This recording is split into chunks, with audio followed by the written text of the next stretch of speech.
stand for the Pledge of Allegiance. I pledge allegiance to the flag of the United States of America and to the republic for which it stands, one nation, under God, indivisible, with liberty and justice for all. Heather, would you please take roll? Councilmember Bachmann. Here. Councilmember Smith. Here. Councilmember Lundberg. Here. Mayor Sullivan. Here. Councilmember Pratt. Here. Mayor Pro Tem Grabowski. Here. City Manager. Here. City Attorney. Here. DPW Director. Here. Finance Director. Here. Police Chief. Here. Fire Chief. Here. City Engineer. Here. Roll call complete. Thank you. Public hearings, we have none. Citizens' comments on agenda-related items. Go ahead.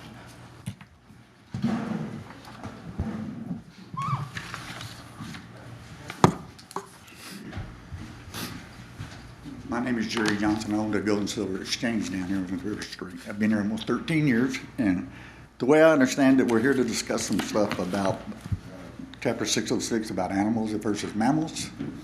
I've had brought this to a lot of attention. I can't believe that's what y'all are even here for, to listen to that. I brought up about several code violations, the bump outs that are out in the street in the summer. That is a violation of this, of codes. Okay, I nobody's just got to done it. cut you off for a second. You got to stay on the agenda item for the. Okay. Well, that's part of the, why we're here, but we're gonna listen about a bird issue, but I can't get anything done about anything else. And that kind of bothers me, that our taxpayer money is just doing that, really, the change of the letter or the wording in a 606. I mean, this has got to be, I can't believe when I was told that today, which I wish I'd been better prepared. So yeah, I just don't get it. I mean, yeah, we're the one with the bird feeders down there. We've had bird feeders damaged, tore up, taken, stolen, you name it, it's been done. We have not violated any part of 606. We have never been in violation of 606, and we're still not today. Our feeders are above 4 feet, like the code said, and we're just keep getting harassed about this.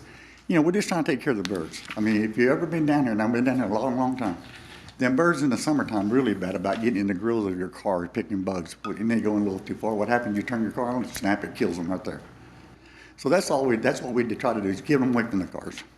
And then we move down the street down here, and we got the same thing. It's just a couple of feeders sticking out over our building, and there seems to be a big issue about this. So I'm just thinking that we're here to kind of waste our time over such a petty thing. Like I say, there's violations all up and down this street, but nobody wants to hear them. But I appreciate your time. Thank you.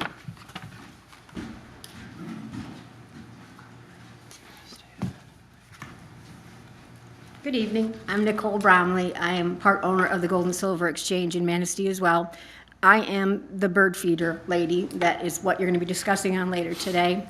I have fed the birds for over 11 years downtown and have never had one single problem, complaint, argument, no destruction until new management came in town in the city, and they didn't understand the word mammal.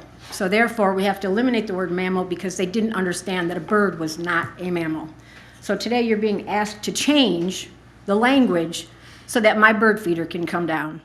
It hasn't caused any trouble. It's taking care of the birds right now in this horrible weather.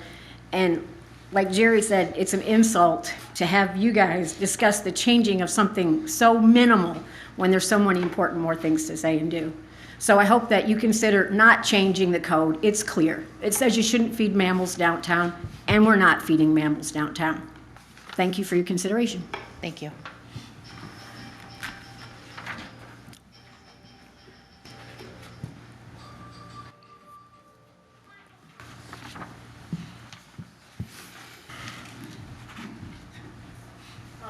I'm Chris Schultz. You all know me. I've lived at 500 2nd Street here in town. I've lived here for 28 years. I've gone for a lot of walks and downtown. One of the things I like to see, 3 things I like to see downtown: people, dogs, and birds. We got birds downtown. They add character. I don't know what the problem is. The problem with birds? Is the problem with bird seed? Is the problem with bird feeders? Is the problem with Nicole Bromley? I don't know what the case is. I'm a friend of hers, just so you guys know. And I would like to understand why we're trying to change this from mammals to birds. Why are birds a problem? If anyone could figure that out, that'd be great. I'd appreciate it. Thank you. Thank you.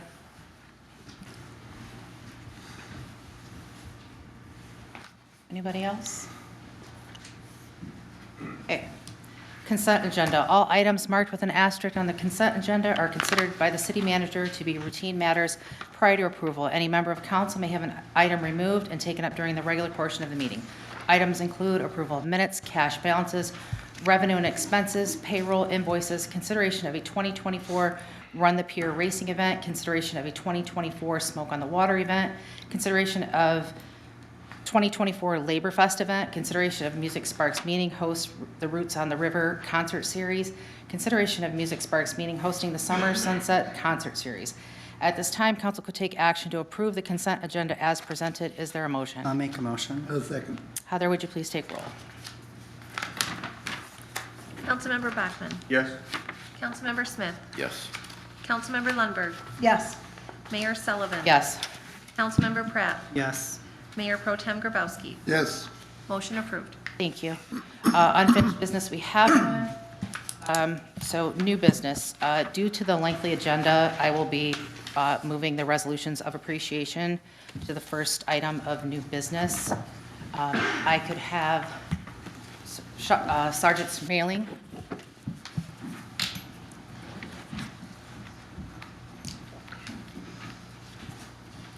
Okay. Resolution of thanks and appreciation. Sergeant Steve Schmaling, whereas Steve Schmaling began his career with the city of Manistee on June 14, 1993, working as a part-time summer foot patrol officer. A year later, on June 20, 1994, he advanced to a full-time police officer. And whereas during his tenure, Steve demonstrated a strong commitment to the Manistee community, he was recognized in August 2000 by the Jaycees as Outstanding Young Officer for his work with the DARE program. And whereas throughout his career, utilizing hard work and determination, Steve advanced to the rank of Patrol Sergeant on May 14, 2001. And whereas during his career as police officer with the city of Manistee, he has also served as Manistee resident as firefighter and basic EMT, graduated from the FBI National Academy, and served as a department firearms instructor. And whereas Steve will remain a great friend to the employees of the city of Manistee, and whereas Steve has served the city of Manistee with respect, dedication, and excellence since June 1993, completing 30 years of service to the community. Now, therefore, be it resolved that on behalf of the city council, city staff, and the citizens of this community, we give thanks and appreciation to Steve Schmaling for his long and loyal service to the community and congratulate him upon his retirement as of January 21st, 2021. Further saith not this resolution.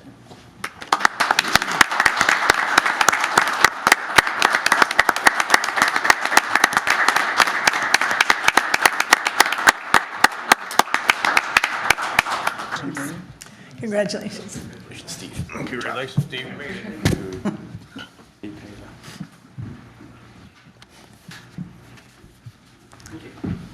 Thank you very much.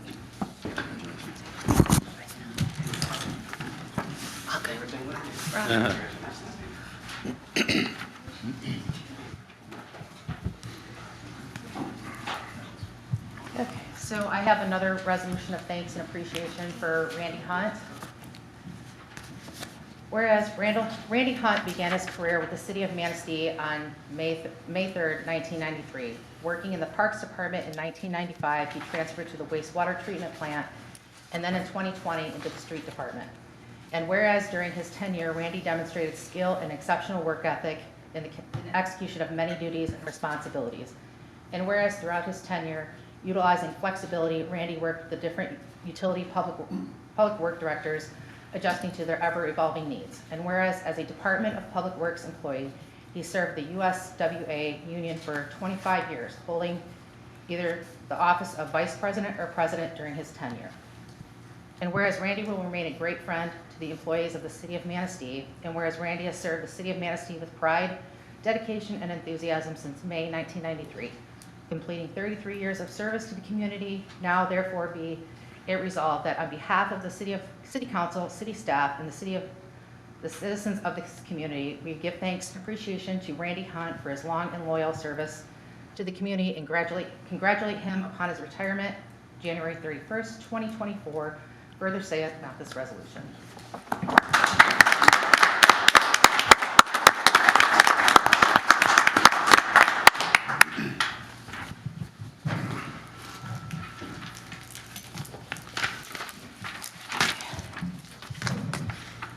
Okay, consideration of approving a purchase of 2 DPW pickup trucks. The two pickup trucks have been scheduled for replacement in the current fiscal year budget at $53,000 each. The city received an MI deal quote for Gorno Ford in the amount of $52,471 each.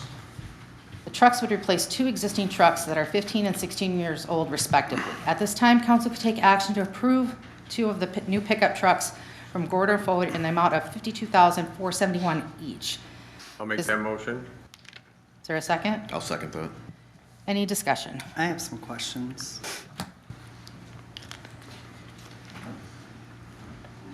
So is there anything wrong with the trucks that we currently have other than the age is up there? Yeah, the bodies are getting in poor shape, but each year, I sit down with the mechanic and some of the other various lead people, and we talk about the condition of each of those vehicles. There's almost 50 just in the public works alone. And specifically our mechanic starts to see that other than just brakes and normal wear and tear items, things start going wrong with these vehicles. Radiators go out, transmissions go out, and so we have found that through the life cycle costs that they're, when they get to this point, they're recommended to be replaced. We haven't replaced any trucks, pickup trucks, in I think 3 years. They just haven't been available to us through the COVID issues and then the strike and chips and so forth. So this was the first opportunity that we've actually been able to get a quote and get an estimated delivery time frame. I have a question. The ones that have like beat up bodies and are like almost at the end of their life, can we purchase like a generic plow to put on the front of it and use that like to help with the plow trucks to hit areas that you can't get to? Is that like a? Well, I think we've got 3 pickup trucks that have, well, I think 4, including the treatment plant. There's 4, I believe, that do have those plows on. They assist with parking lots, they do the dead ends, there's a few alleys that we do where it's the only access for the residents in those areas. So those get used. Okay. Honestly, it's not the cosmetics that bother us, it's the mechanical and the long-term costs of those, of keeping them running. And when we put these out of service, we auction those off.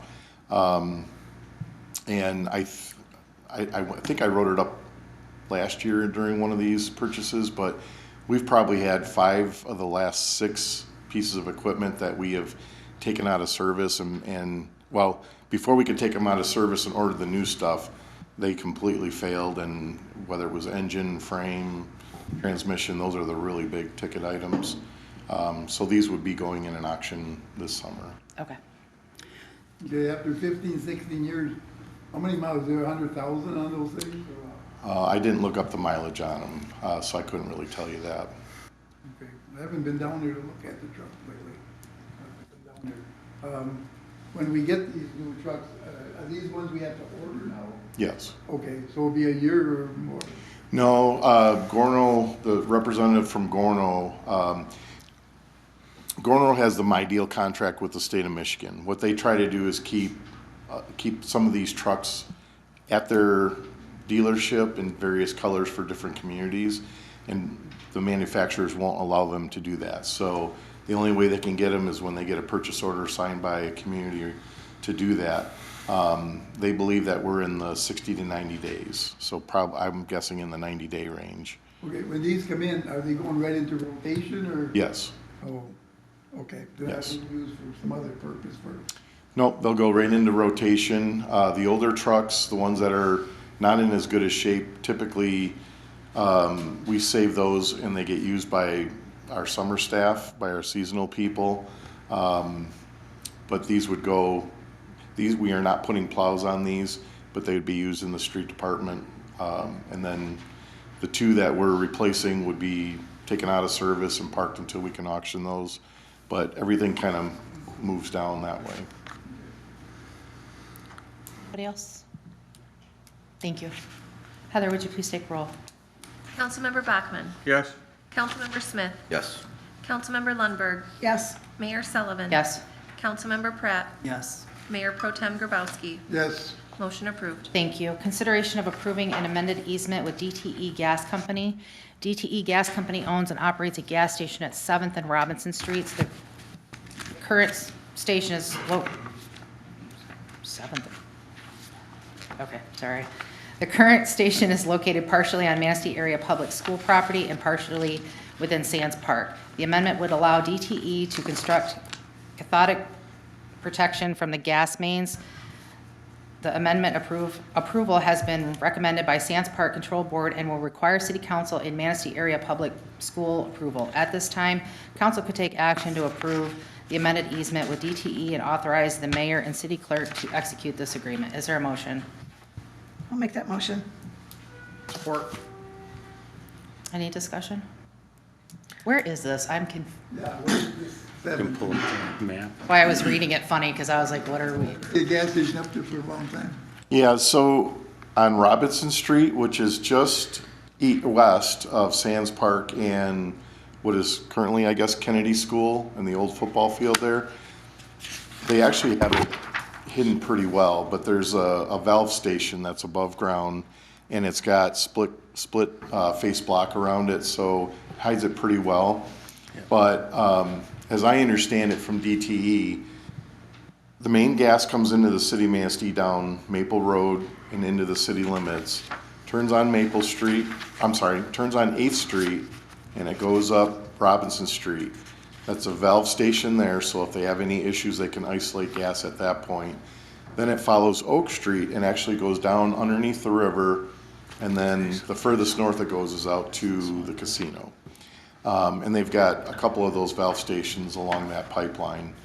Some of you may have remembered, or at least before Maple Road was fixed between 12th and 15th Street, there was a lot of patches in that. And that was from our water services. Everywhere our water service crossed that gas main, we were popping holes in the services. Probably in a 4-year period, we probably had that happen a dozen times.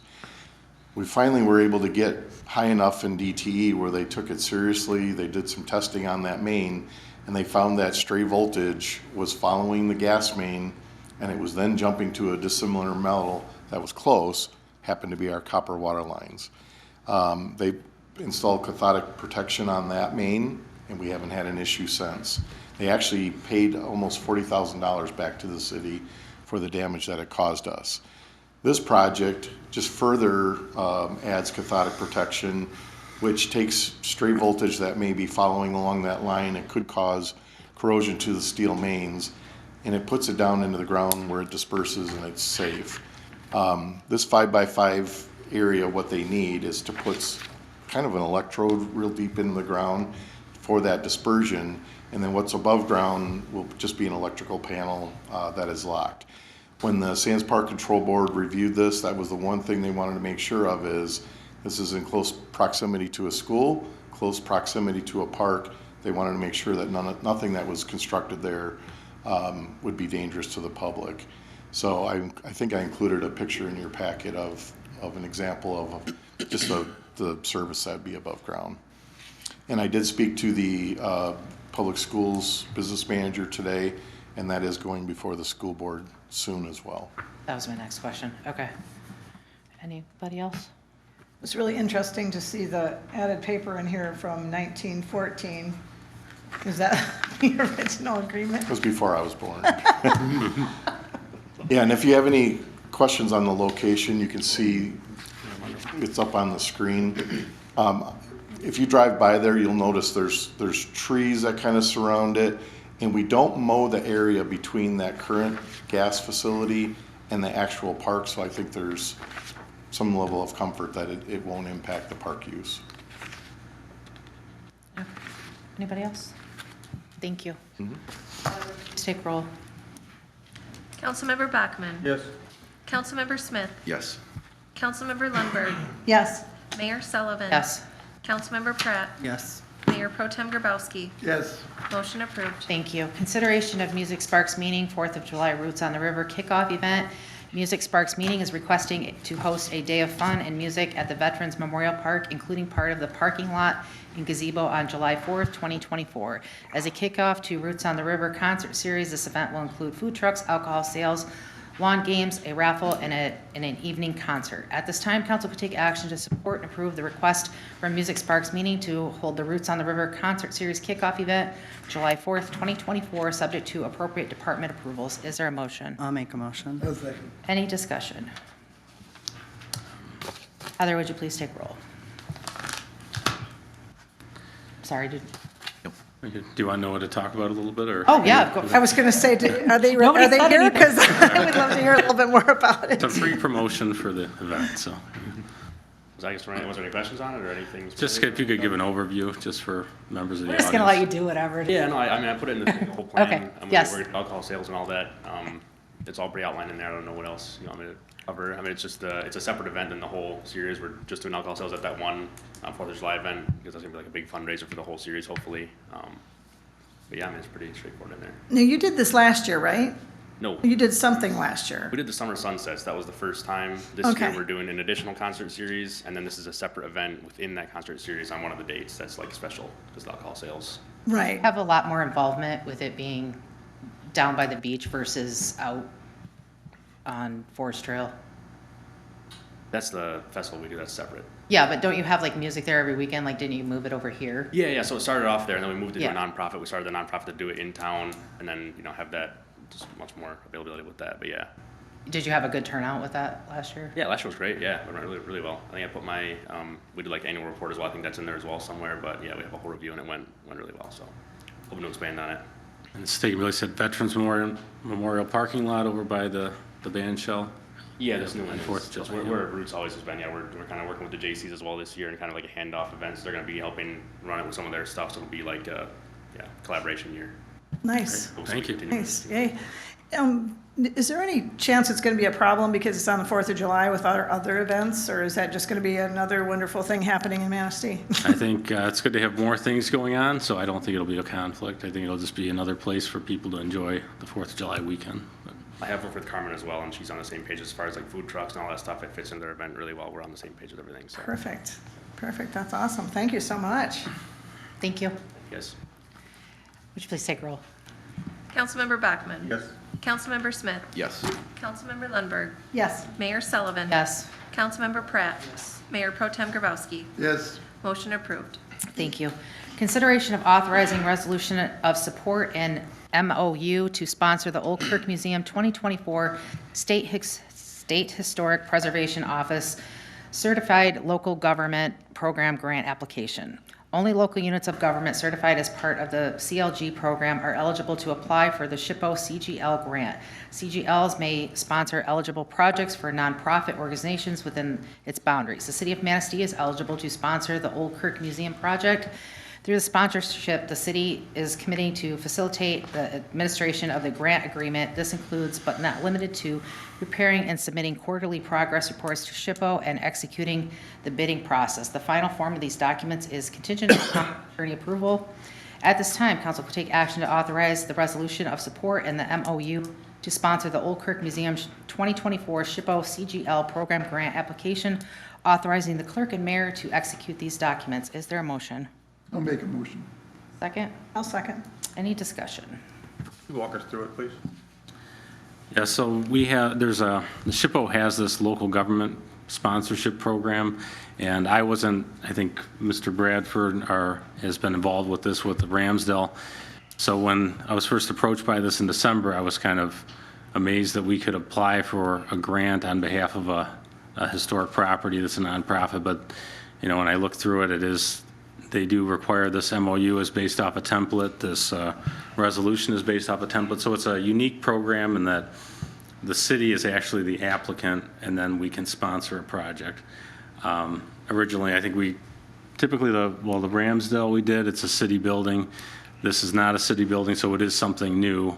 So they talked to us in December. We looked into it a little bit. I think there was kind of and the deadline's February 2nd, so we started looking at, is this something we want to do? I think they're far enough along for council to consider it, but this is kind of a new endeavor where we're sponsoring something that's not a city-owned building. So Howard Schaefer is here also to answer questions. Just curious, give us the address, what the scope of the project is, please.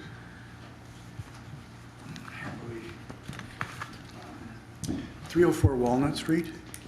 304 Walnut Street. Okay. And it's, the scope of the project is a new roof. It's basically a roof rehab project, limited to that. And I understand that the city is going to help us with specs so that when we present to SHPO, we'll have a full understanding of the extent of what we're undertaking. But it's limited in time and scope. We need a new roof. We need it this August or September. And our budget is something, it's looking now like it'll be 47.5.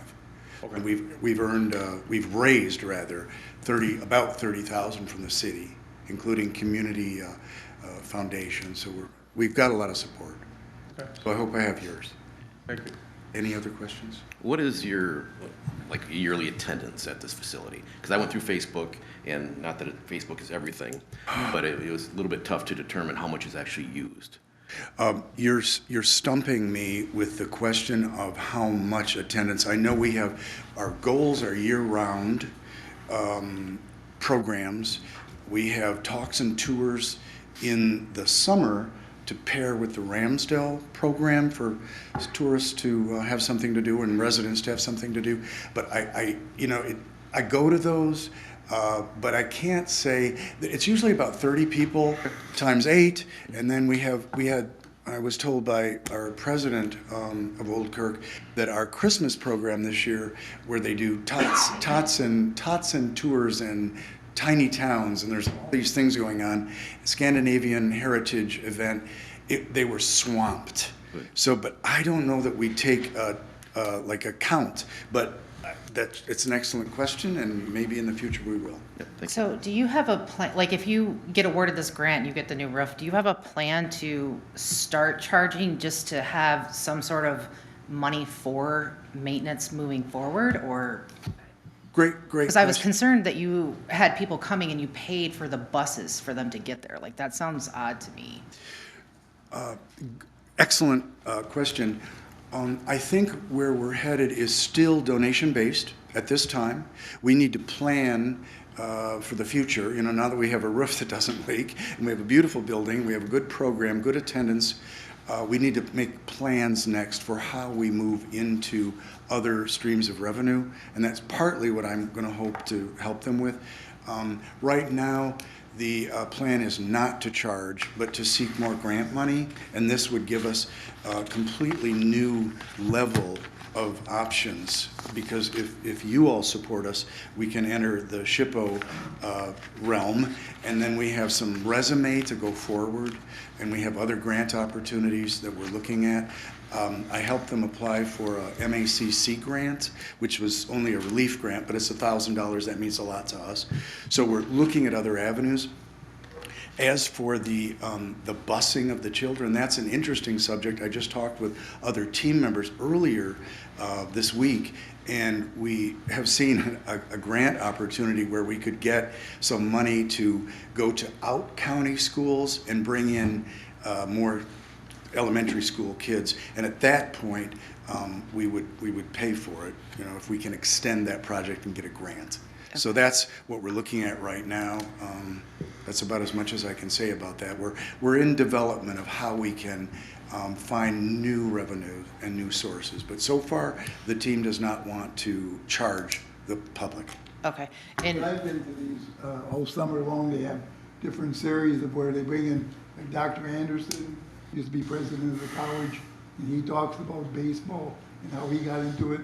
They have different entertainers come in, and then they take whatever you want to give them money at the end of it, and it's very educational. And if they bring in these kids, it'll be quite a deal for that church or museum. And so I really recommend it. I go to all these things. So if we approve this, just because it's, I mean, you've got like 2.5 weeks to get this done, what do you think the outcome, like, do you think it will go through? Do you think it will pass? Because my fear is, like, if we say, yes, we're gonna help you do this, and then you don't get it, and then it comes out to, no offense, Kyle, it comes out to, hey, this is another failed attempt on the city. Like, I don't want that, because we have like such a short period, and I think Mr. Bradford's gonna be working with you on it, so I don't want it to be negative on us that, oh, we couldn't get this done when we have such a short time period to get it done. The short time period is actually, we have to submit this February 2nd, but then after that, we have a good number of months to do the bidding process and go through all of that. I think I can assure you that it will not fall apart on the city, and the reason is SHPO requires us to have raised all the money up front. We have to put if we're saying 47.5, we have to show where that's coming from. We have to have it. So just this week from our treasurer, I got the documents together, and we have the money. The problem is it would wipe out our operating. So if we had to put that forward, we would not have operating funds. But we would have to do a different project without SHPO's help, without your sponsorship, and we will still get a new roof. Okay. It'll just be a step down kind of thing. We're trying to preserve, I feel strongly about this. I want you to know we're trying to preserve an historical treasure in Manistee. It doesn't yet shine, it will. But it's 1868, it's very special. So I think we have the energy, and I know we have the community support, and I've said before, and I mean it sincerely, I guarantee you that I will do everything I can that it will not go south for the city council or the city of Manistee. Okay, I have one more question and then I'm done. So you're just doing the roof, but can you add, I don't know how you do that, but can you add in fixing that steeple? Because you mentioned that is gonna need. You ask good questions. The steeple will definitely be a part of this project. It's definitely a part of however we do this. The question is, if we get a SHPO grant, we're going to be more historically sensitive to the materials we use. So the shingles, there's a different pattern on that enormous steeple. And in asphalt, we could change the pattern, but it'll be less than that picture I showed in the study session where it changes color. We'd like to use a more, a composite that mimics more shakes, wooden shakes. That's our goal. So did I answer the question? Yes. Okay, so it's part of it no matter how we do it. Okay. I have a couple questions. So looking at that list of what the city's going to be responsible for and what you're going to be responsible for, Mr. Gamble, do you feel like, or maybe I should be asking you, Ed, like that's something that's doable in these next 2 weeks that needs to happen? Or are we feeling very crunched by this? So Howard and his team have pretty much put the grant together already. So I don't think getting the grant submitted will be an issue. And we went through a similar grant, but on the planning side with SHPO for the Ramsdell, which was a year-long process and was very extensive. This project will be not anywhere near that complexity. And with the assistance of Spicer that we've got built into it, the reporting requirements and stuff, they're not that burdensome. So I think it won't be that big of a deal for the city to assist with that on this particular project. Oh, I appreciate hearing that. My second question was, I thought I read in here that the city would have to put up the money before the grant happens. Did I read that correctly? You go ahead, yes. And correct me if I'm wrong. I know you said you. We have to have the money. We have to demonstrate statements that show we have the money should SHPO not choose to grant us an award. Okay. But we have the money up front. All right. But that's going to about put you bankrupt, it sounds like. Well, I wouldn't use that word because that's not quite right. It would put us into such risk because we run on, like, as I said to the study session, we have like 20,000 in savings and, like 12 in operating. Right. Checking. So if we had to spend all that, we're not going to be able to, we're going to really have to look for other sources of revenue. Let's say it that way. Okay, all right. So we did discuss with them about them fronting the money, then us them getting reimbursed. So we wouldn't put the city's funds at risk. I have Okay. a question to kind of piggyback on what Councilmember just asked. Is it possible that they would give you a portion of your funding request versus the whole thing? It says so in the Okay. guidelines that there's no assurance that we'll get the whole amount. They may give a full award or they may give a partial award. Okay. And so at this point, we would be happy to take anything we Yeah. get. And then I have a question for Mr. Gamble. We don't have another project, so it's not like we're putting something off as a city to take this on. So correct me if I'm Correct. wrong, but I kind of view it as nothing ventured, nothing gained type situation, like for this. I don't see a negative if they feel that they have the grant pretty much done to submit by the February 2nd deadline. And Alan Higgins stated that, it wouldn't be held against us that if they were awarded this one, the next year if we submitted for the waterworks, because they look at just the quality of the projects each time. So that was reassuring. I just wanted to ask you one last thing. So you kind of alluded to it. I didn't even hear of you before last week, and I feel terrible saying that, but I didn't really know about everything you have going on. So I'm wondering, how are you letting people know your wonderful building is got all these great events going on? I don't know what's your stream of advertising? I just spent a couple hours yesterday at Jack Pine scanning all of our brochures into PDFs so that I can upload it in the grant. So I can tell you, we've had numerous articles in the News Advocate. Right. The school children coming down the stairs and Yes. the antique early vehicle. And then we have flyers. We have a mailing list of about 250 kind of not members exactly, but participants and donors. So we send that out. We have a brochure that we do for the Christmas sleigh bell. We are part of the historic tours of 7 buildings in Manistee during the Christmas period. And let's see, how else do we do it? I think those are the key ways. I had, 20, so we got a lot going. And a newsletter, I should mention, a newsletter at least quarterly. And those are the things I can think of. Okay, thank you. Thank you. Anybody else? Just real quick, Bill, just, I think goes along with what Councilmember Pratt asked. This is not going to be a big lift for the city. This is, because we always, like any government, more with less, ask our people to do more and more. I've run grants my entire professional career. Some are easy, some take a lot of time. Are we good with the time requirement from your perspectives? I think it helps that it would be awarded in August, just because we have a lot of things coming up in the next couple of months, but that helps. And I think Mr. Brad's familiarity with this grant and his working with SHPO before, I think that helps. I do, anytime you do a grant, it is, with reporting, with bidding, with just kind of feedback from the grantor agency, it's going to be a little bit of burden, but I think the fact that Ed's worked on these before is going to help us. Thank you. Thank you very much. Would you please take roll? Councilmember Bachman. Yes. Councilmember Smith. Yes. Councilmember Lundberg. Yes. Mayor Sullivan. Yes. Councilmember Pratt. Yes. Mayor Pro Tem Grabowski. Yes. Motion approved. Thank you. Consideration of ordinance 20-01 to amend the chapter 430 parking generally of the City of Manistee, Michigan codified ordinances. Ordinances 2401 would amend chapter 430 by adding 2-hour parking exemptions to include approved parklets and construction parking. Also, it removes imprisonment language. As an ordinance, 2 separate readings are required. If this ordinance is introduced at this time, it could be adopted at the next regular meeting. At this time, council could take action to introduce ordinance 24-01, amending chapter 430 parking generally. Is there a motion? I'll make that motion. Support. Any discussion?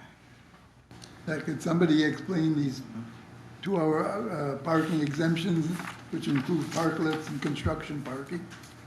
Yes, just so I think council was asking us to review ordinances and inconsistencies, and I did ask department heads to bring forward some of these that need to be addressed. And it was pointed out that, in our 2-hour parking zone, which is the downtown, there's parklets, which, aren't necessarily, they were not addressed in the ordinance. Same with construction permits, so when people have a dumpster. So these things are occurring downtown. It started with COVID with the parklets. We get a lot of people enjoy them. The DDA has been supportive, and So that's kind of the reasoning. These are out there.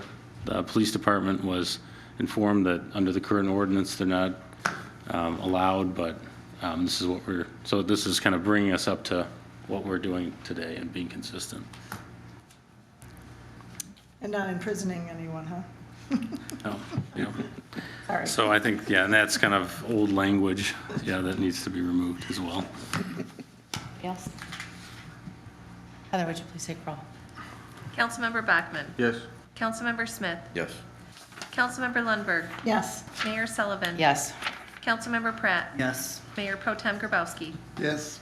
Motion approved. Thank you. Consideration of ordinance 24-02 to amend Chapter 850 Business Registration of the City of Manistee, Michigan Codified Ordinances. Ordinance 24-02 would amend Chapter 850 to only require business registrations for the businesses that have a permanent physical location in the city. As an ordinance, 2 separate readings are required. If this ordinance is introduced at this time, it could be adopted at the next regular meeting. At this time, council will take action to introduce ordinance 24-02, amending Chapter 850 Business Registration. Is there a motion? I'll make that motion. A second. Any discussion? Yeah, could somebody explain that a little bit more to me? And So this originated with the clerk's office, and I think it was, the way the language is written, it would make it appear anyone doing business in the city would have to get a business registration. And correct me if I'm wrong, and typically this is, we require this just for a contact, for if there's a fire or a break-in, or it's generally for a permanent structure, a permanent location. Anything to add, Heather? Yes, if there's a business that's located out of a home or out of a permanent residence, but it's not if somebody is coming from outside the city just to do, say, a plumbing event or, take care of that. I can't really register them because I don't know where they are. They're not located in the city. But the way the ordinance reads, it's anyone conducting any type of business within the city. Okay. And so if they come in just for a day to do a job, I really can't register them. And it came up because somebody who was doing work as a contractor here in town wanted to fill out a business registration, and I really didn't know how to register them because I didn't know where to register them, because police and zoning and fire have to do inspections, and there was really nothing to inspect. Right. So that's what brought this up. Okay. Anybody else? Would you please take roll? Councilmember Bachman. Yes. Councilmember Smith. Yes. Councilmember Lundberg. yes. Mayor Sullivan. Yes. Councilmember Pratt. Yes. Mayor Pro Tem Grabowski. Yes. Motion approved. Thank you. Consideration of ordinance 24-03 to amend Chapter 606 Animals of the City of Manistee, Michigan Codified Ordinances. Ordinances 24-03 would amend Chapter 606 Animals, changing the word to mammals to the more inclusive term animals, also addressing issues with bird feeders in the downtown district. As an ordinance, 2 separate readings are required. If this ordinance is introduced at this time, it could be adopted at the next regular meeting. At this time, council could take action to introduce ordinance 24-03, amending Chapter 606 Animals. Is there a motion? I'll make that motion. A second. There you go. Any discussion? Can we have a little bit more information on this? I know, I don't recall the bird feeder that's listed here being discussed, but I know that this was a topic at a DDA meeting, and I believe Mr. McCula was there and spoke about it with the language, and I think that if I recall correctly, it was with wildlife and stuff like that downtown. So a lot of this is originated with the police department, and also we did have issues with DPW with if they're hanging at 4 feet when they use the Kubota to get down, hitting the bird feeders. 2 were broken at one point. We did replace them, but asked them not to be placed in the right of way. There's some bird feeders that currently hold the seed longer, but it would fall out. But it is kind of the placement of it. It was on a street pole at one point and then moved, but just in general, I think there's been a lot of complaints about people hitting their head on bird feeders downtown. So that's kind of what prompted this, and is downtown an appropriate place for bird feeders is kind of, but at last couple summers I've been here, it's been complaints about why are bird feeders downtown. Okay. Anybody else? Heather, would you please take roll? Councilmember Bachman. Yes. Councilmember Smith. Yes. Councilmember Lundberg. Yes. Mayor Sullivan. Yes. Councilmember Pratt. Yes. Mayor Pro Tem Grabowski. Yes. Motion approved. Thank you. Thank you, appreciate it. Transportation Improvement Plan presentation.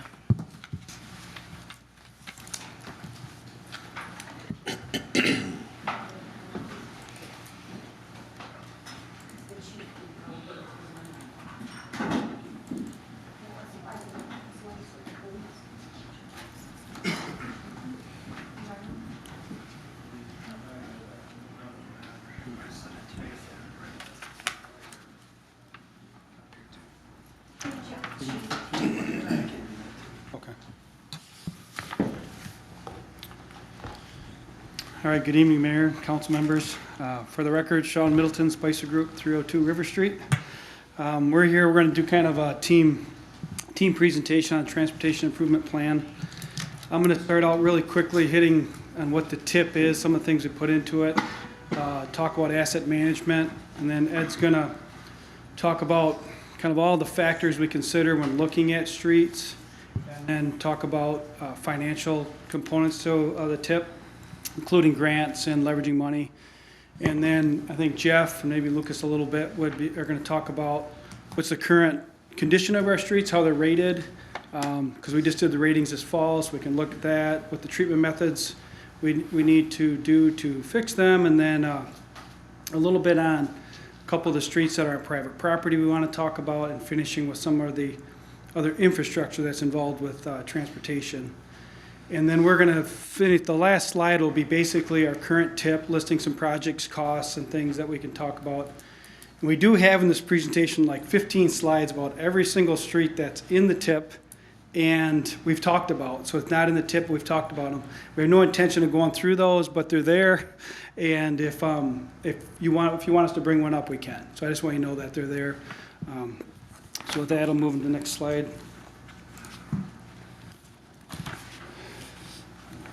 So we've been talking about the tip. It gets, basically, we see it as a living document. A lot of things go into it. It starts with the PASER ratings, which is rating the roads, which is it's asphalt surface evaluation rating is what that stands for, and or pavement surface evaluation rating system. We look at those asset management principles. I'll talk a little bit more about that. Obviously, project costs are a huge factor. Grant funding, leveraging dollars, preventive maintenance techniques, and then utilities are basically go hand in hand with our tip. Everybody talks about streets, but we can't talk about them without knowing what's underneath them, if they have to be fixed in the near future. And we can look pretty silly if we fix a road and turn around 2 years, fix a water main underneath it. And so we're constantly doing this throughout the year. I mean, it's really a living document. Anytime a grant comes up, it'll change. But once a year, about this time, when we get into the budget cycle, we kind of formalize it and it goes into the CIP and it's published. And so that's what the public sees for a year. But I think everybody's aware it's a constantly moving document. Next slide. So this slide, I have one slide to talk about asset management. I've literally gone to seminars and training sessions that go all day just to talk about street asset management. So I'll see what I can pull off here in one slide for you. So asset management, it starts with these PASER ratings, and streets are rated 0 to 10. 10's the best, brand new, 0's terrible. And a rating of 4 is really important because that's where a street's considered fair, and anything below that is considered structurally failing. As soon as you drop below a 4, then you're kind of in a bad area because you have to reconstruct that street typically. So it's a lot of money to fix it. So one of the main goals in asset management is to keep your streets above this 4 level, because once you go below it, you're spending a lot of money. And the concept, with maintaining that 4 or better, or even just in general, is to spend the least amount of dollars to get the most remaining service life out of your road. You want to get the best bang for your buck, simple way of putting it. And so here's just an example of what that might look like. And I'll tell you, these dollars are definitely dated. We don't get to see dollars like this anymore. I wish we did. And on the left is looking at a project where you let the road go for a longer period of time. It decays close to that, 5 level, and you have to do a heavy rehab. So you're doing a mill and fill, kind of a pretty pretty good investment, a lot of dollars, and you get a big jump back up to a 9 or 10, and then it goes back over, it drops down over time, and that's all you do. And in that case, we're saying you can spend like $80,000 over 30 years.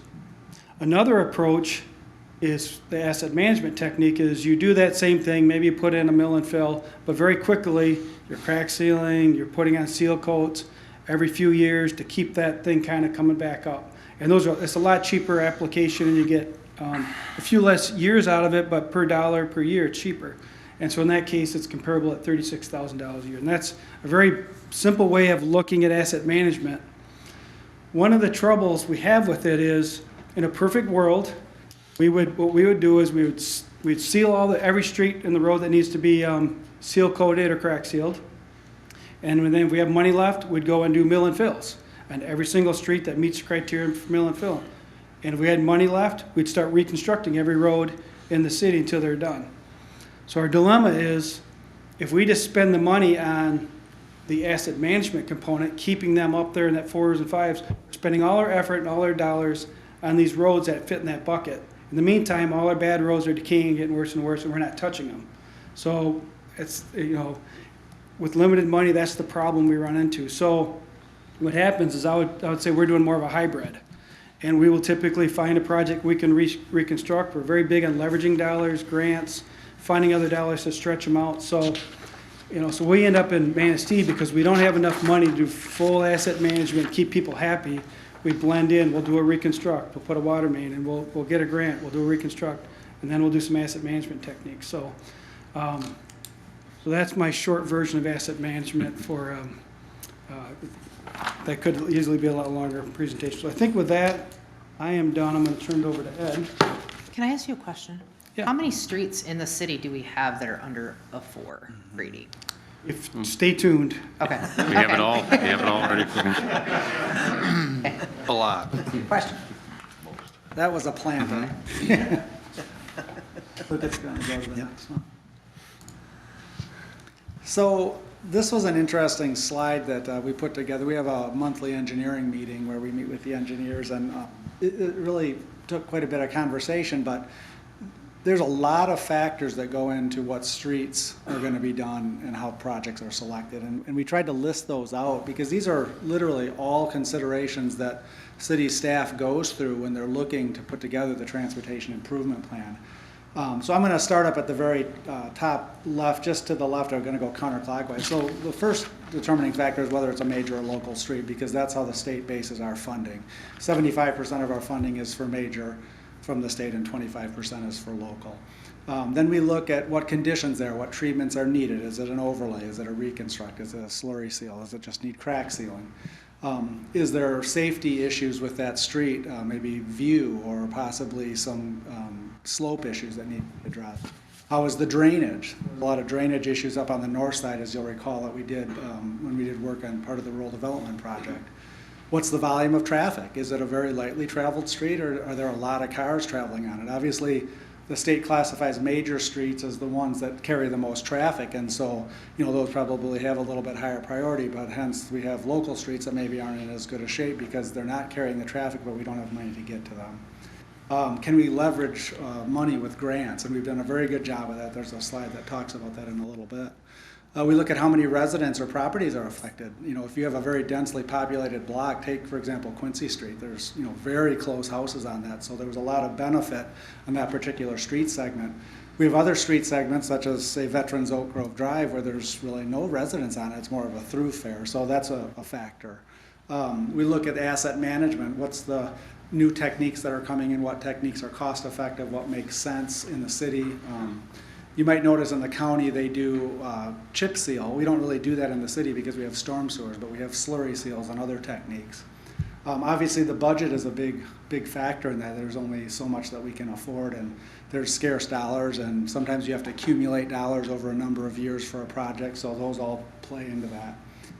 What is the community asking for, and what is council priorities? Those figure into that tip. We try to spread the projects out geographically in the city so that the residents are getting road work done in each of their areas.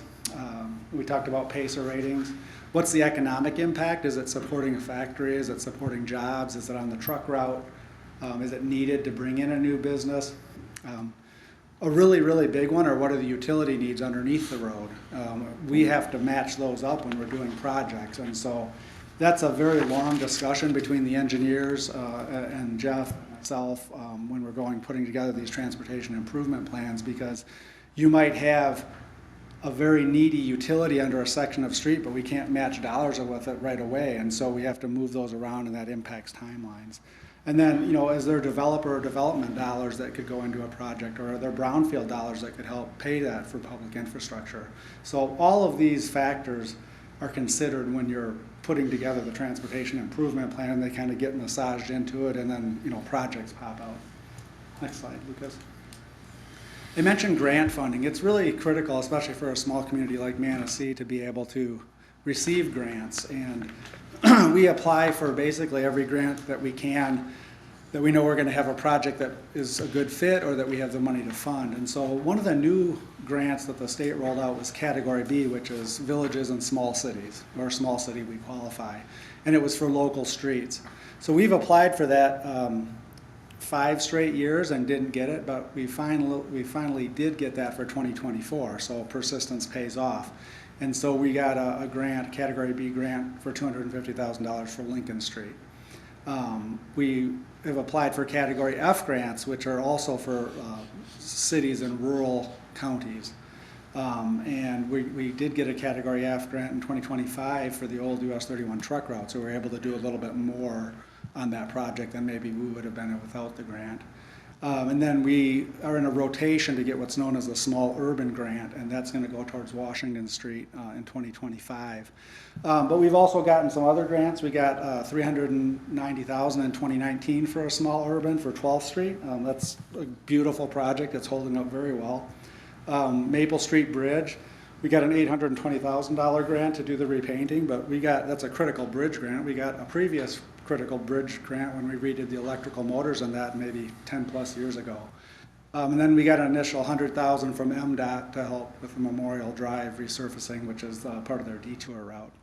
So just in the last year, we've received over $1 million in grants and over $2.3 million in the last 5 years. So a huge piece of our transportation improvement plan. You're not guaranteed to get them, but we certainly try to.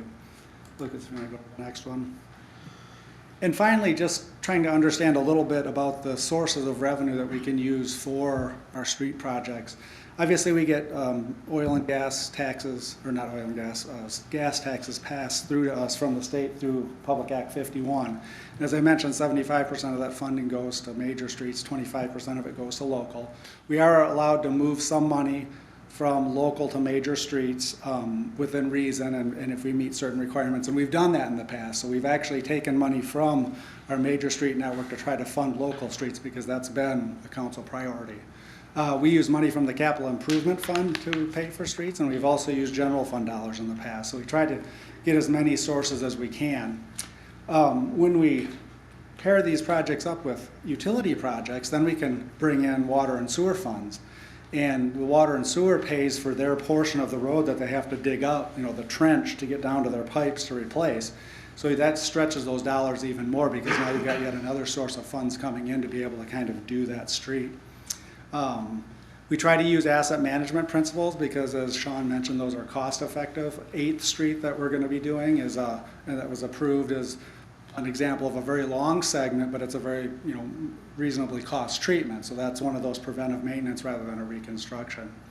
2 other things to consider. The state has been increasing the amount of gas tax that the revenue that comes in, because they've raised the rate and now it's indexed for inflation. We've probably increased our Act 51 revenue by 50% over the last 6-7 years. And we've invested more money from the Capital Improvement Fund. We've gotten grants, and we've leveraged the general fund. And you'll see on the PACER ratings that'll be shown in a little bit that we're just holding our own. We're treading water. And we've invested millions and millions of dollars into the streets.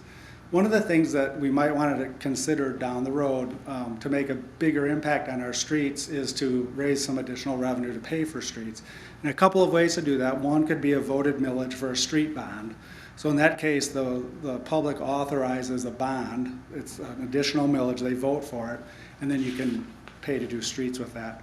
Or there was some discussion in the ad hoc committee street report about looking at a Headley override, which would restore our operating millage from where it is today, a little over 17, back up to the 20, so that you could take those dollars and put those towards additional street work. But the fact of the matter is, even with all the increases in revenue, all the grants, all the leveraging, we have made an impact since 2008 when we started doing asset management, but it's not as steep as you would think it is. And it's just because costs keep going up, we have a lot of streets, and we're just limited by the amount of dollars we have. With that, I'll turn it over to Jeff. If you did that Headley override Uh-huh. and moved it from 17 to, you said 20 million? 20 mil. 20, how many streets could you get done with that, like extra? Well, when I looked at it last, and I'd have to recalculate, that would raise 600,000-ish. So 1 mil is roughly $200,000, give or take. So, you could do, if it's a reconstruction project, it might not be very long distance. If it's just a bunch of slurry sealing, it could be an awful lot. It depends on what the project is. Okay. I have a question before you, about the additional options. So in the past, it seems like I recall at one point in time, council considering accessing the oil and gas funds to look at streets. Is that potentially an option? And I guess what would be the benefit and what would be the negative of that? Sure. Right now, the oil and gas fund indirectly is funding streets through the capital improvement fund. So there's a certain amount of money that comes from the oil and gas fund. It's a little north of $400,000.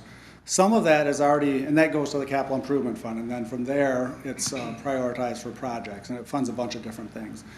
Some of that right now is going directly to streets for project, and some of it is paying for previous bonds that funded streets. So there is a portion of that, and it's spelled out in the budget. I don't have that right in front of me.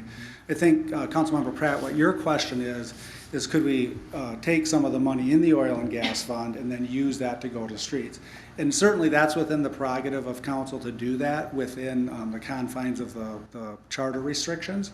I certainly would not recommend that, because what we've been able to do with the oil and gas fund by managing it as an endowment and investing it like a pension fund since 2008 is to not only generate $5 or $6 million worth of money for capital projects, but grow that fund from 6.7 million to almost 13 million. So that will continue to grow because we have a sustainable spending rule, and should over time generate more and more and more and more dollars, even outstripping inflation, because that's what it's designed to do. If you invade the principle of that, then you kind of set that process back. So it's my opinion that that would not be a wise choice, but that certainly is the council prerogative. If there's no more questions, I'll turn it over to Before I get into these slides, one of the things that kind of plays in with what Ed said, we've gotten a lot more Act 51 money in the last 5 or 6 years, but the cost of the projects have gone up 30, 40%, maybe more than that.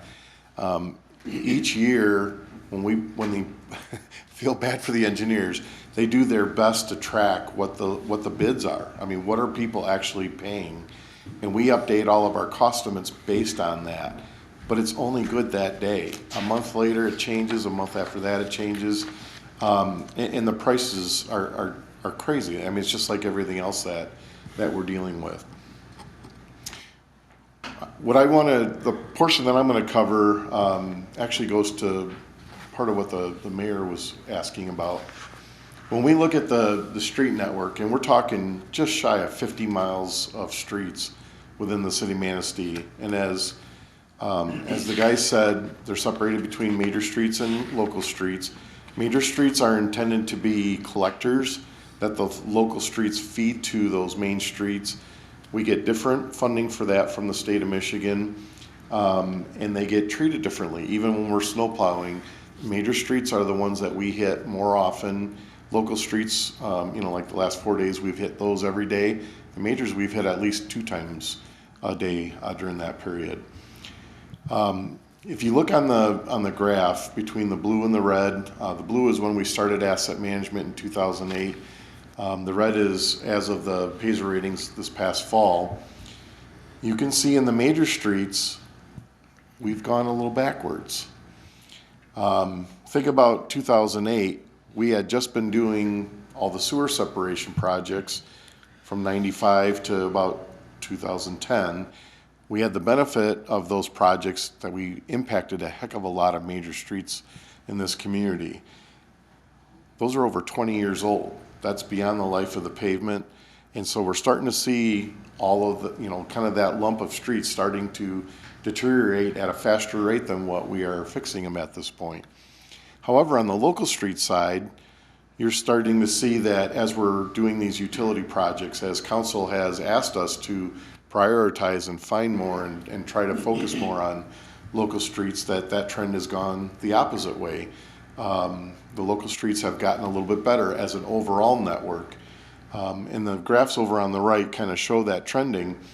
But really, if you drew a straight line from beginning to end, like Ed said, we're treading water. We've put more money into the street network than probably has ever been done in this community. But it's not enough to change the overall network. That's why I do believe personally that the asset management principles are very sound, but we've got to mix it up. We've got to leverage the money. We've got to find every dollar we can. We've got to use all the techniques that are available to us. So if we fixed every street in Manistee and brought them up into the good level, this is a breakdown of how those dollars would have to be spent. For preventative maintenance, we would need to spend $300,000 today. If we did light rehab, we're looking at $1 million in that portion of the street network. If we were doing heavy rehab, such as mill and fill, which is grinding off pavement and then repaving it, $7.7 million. But to reconstruct all the poor streets in the city is over $60 million. If you look at the next several slides, we break those down into how that's segregated throughout the community. So as a percentage of mileage, they actually level out pretty well. You've got about a third that's ready for preventative maintenance, about a third that requires heavy rehab, and then about a third that is reconstructed. But think about that, a third, and then look at the differences in the dollar amounts. And that's why asset management is so critical, because if we can spend that money on the preventative maintenance and the light rehab, that covers almost 50% of our street network. The problem is that the public doesn't get that. They don't understand. And you guys get those questions every day. We get the phone calls. What about my street? When are you going to do my street? And it's hard because some of those streets are absolutely terrible, but there's not an answer for it immediately. There's just not an answer. If we followed straight asset management, there's no answer. It doesn't fall within the 10-year horizon without a massive amount of money. So we're trying to solve those issues every day. The $60 million would be spent on 3.1 miles of major streets, 9.2 miles of local streets. That's 12 miles of our 49-mile network, and the dollar amounts are just incredible. And if you look at the image that's on the right, it really shows you how these things are spread out and what street segments are impacted. Next one. So the pays are 3 to 4, which is heavy rehab. Different dispersion through the community, but similar footprint, and that would impact about 11 miles or 26% of the street network for $7.7 million. The light rehab would impact 4.5 miles of streets for $1 million, and it's only 10% of our network. And then the preventative maintenance, which we are trying to prioritize, covers over 35% of the street network, and really covers throughout the community.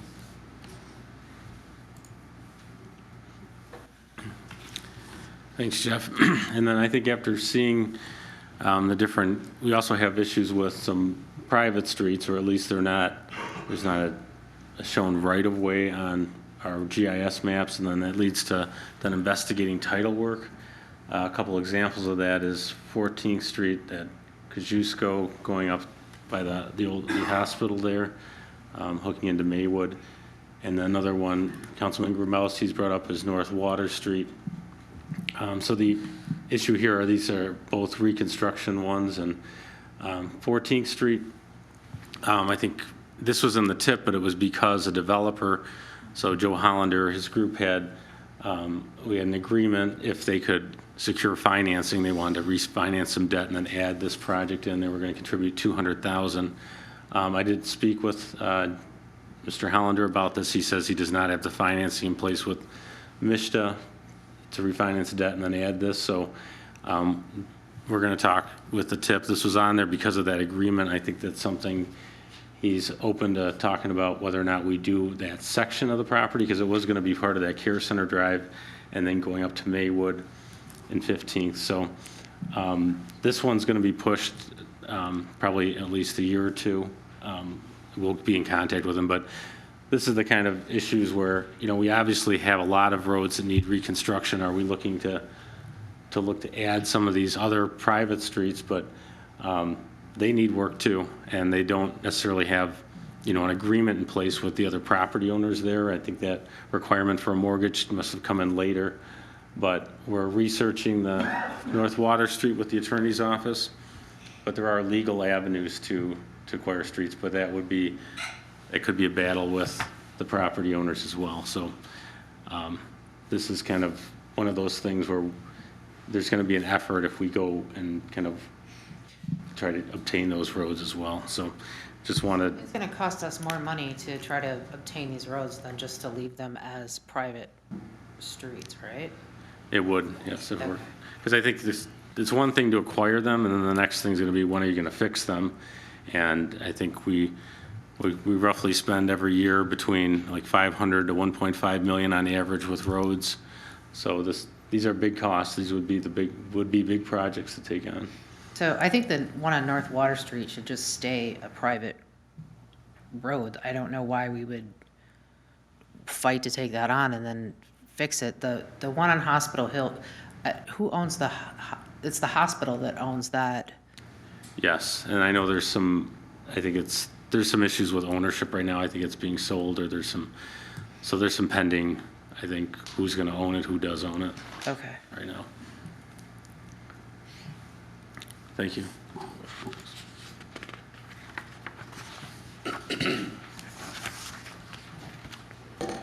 So other considerations, and we've talked about this with council before, the Act 51 money covers quite a bit of different things. It covers the normal maintenance, the snow plowing, street sweeping, all of those type of things, but it also covers non-motorized things like sidewalks.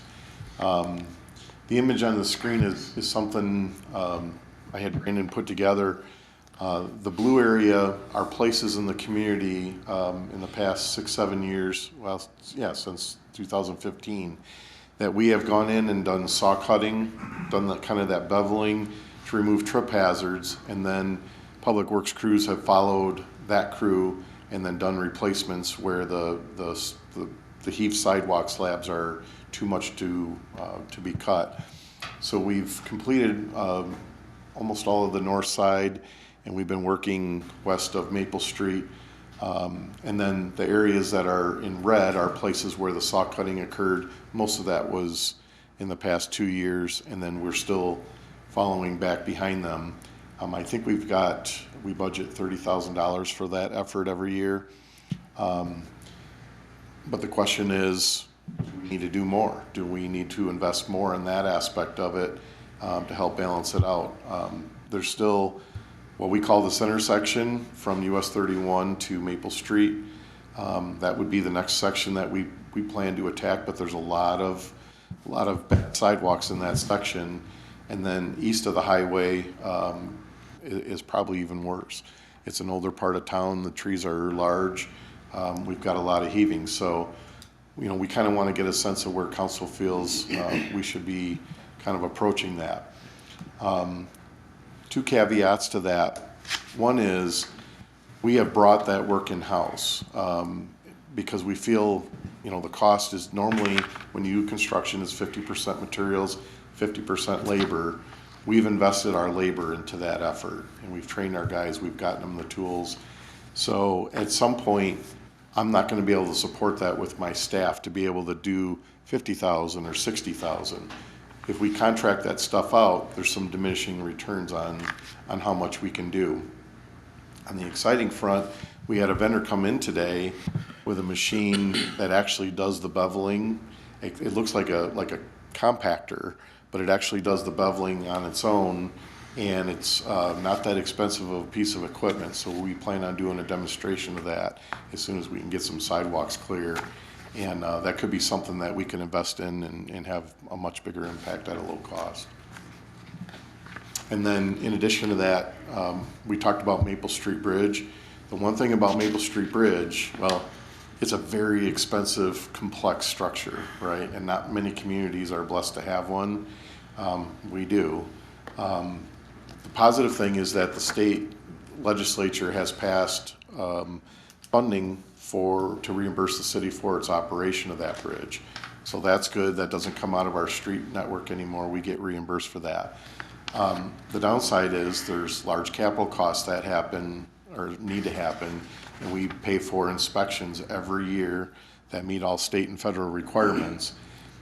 Again, on the flip side of that is there's bridge money out there. There's funding available. So like Mr. Bradford mentioned, when we did a complete electrical upgrade, we got, I believe it's 95% of that capital cost we got paid for with grants.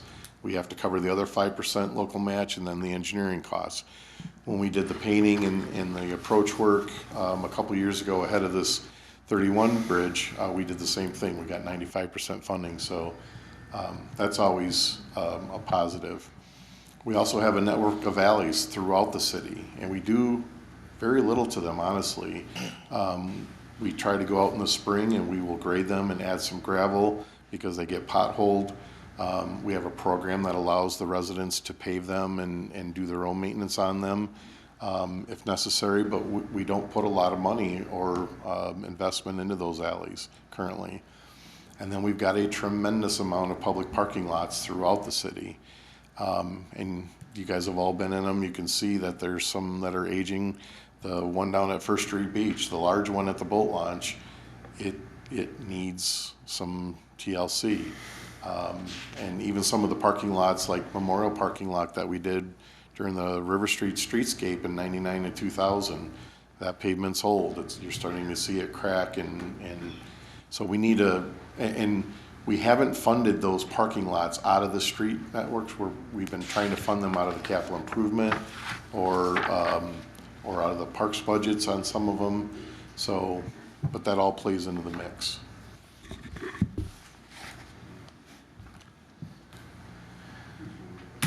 I can do this. Is everyone. So yeah, I can do this one. So we just have a summary here of all the past tip meetings that we've had, all the past years of council meetings. This is where we've came to as of today, and as everybody's mentioned, this plan moves, it seems like, every month, maybe even sometimes weekly. But as of right now in 2024, you can see the projects laid out there. We have planned for 8th Street, which we've already got the contracts lined up for the contractor to do that in the spring. We've talked about 14th Street, but it sounds like we're gonna have further discussion on pushing that project. 6th Street, that project's in design right now. Hoping to get that one constructed this year. Maywood Avenue, that goes with the 14th Street project. Lincoln Street, we had the Cat B grant that's funding $250,000 of that project. That's in design. And then 5th Avenue, which will be on a council agenda for hopefully a good bid opening within the next few weeks.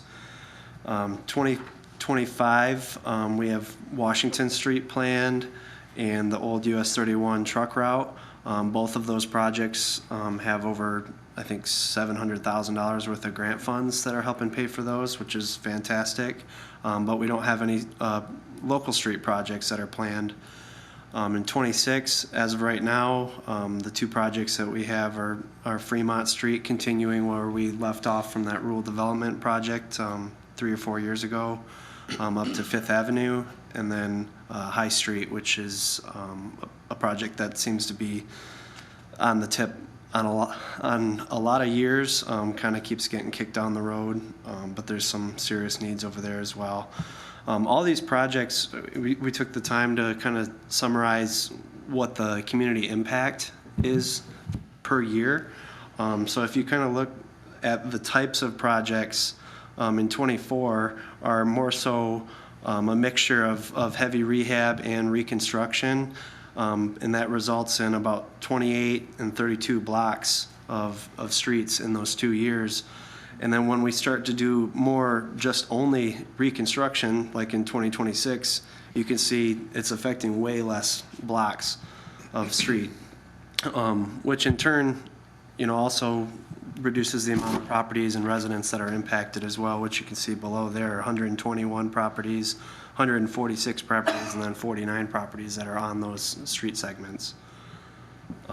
So that's kind of our summary right now of where the tip We had shows today. a couple discussions about that repair job on Spruce Street for 2024, and I don't see it listed here.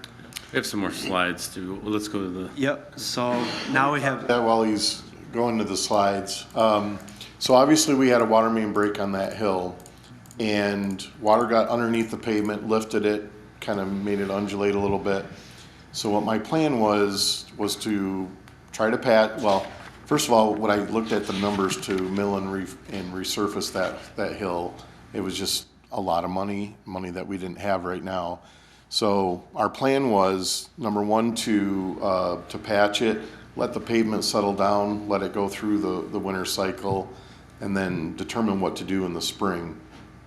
I think the best thing would be to mill it and then do not full depth, but mill the surface, and then that way we reprofile it, repave that. So the engineers have been working up on numbers. The water main break that occurred, there's something in that soil that is literally eating the metal of the pipe. And so we have done some spot holes, and we have found where that condition stops. But we've also went through the water modeling and determined that we could discontinue that loop without any impact to fire suppression in that area. However, there's one house that's on that hill, and that one house is now retapped to a dead end. And so that resident has some water quality concerns. So we've got the engineers working on a possible loop, not necessarily going back up to 4th Street that we've already determined may not be necessary, but we've got a dead end on 3rd Street that's just above the hill. So we're looking at possibly doing a loop up to 3rd Street prior to repaving that, and that's something that we would have to, we'd have to advance some money for to be able to do that repair. So, nice plan, no time frame. No, my expectation would be this spring Okay. to do that work. I'll hold you to that. Heard you would.